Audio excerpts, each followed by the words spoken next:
আসসালামু আলাইকুম রহমতুল্লাহ। মাগরিবের নামাজ পড়ে একটু বাইরে বের হলাম।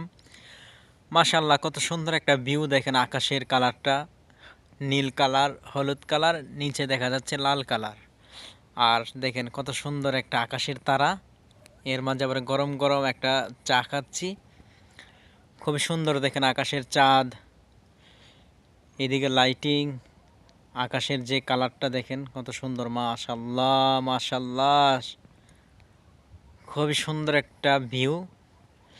তো যাই হোক, শীতের দিন, শীতের রাত্র বাইরে আসলাম বড় অফিসারের সাথে। তো নামাজ পড়ার পর বের হয়ে দেখি খুব সুন্দর একটা ভিউ, আকাশের চাঁদ। এই যে আকাশের চাঁদ, সাথে আছে তারা, হাতে আছে চা, এদিকে আছে লাইটিং। মাশাল্লাহ মাশাল্লাহ।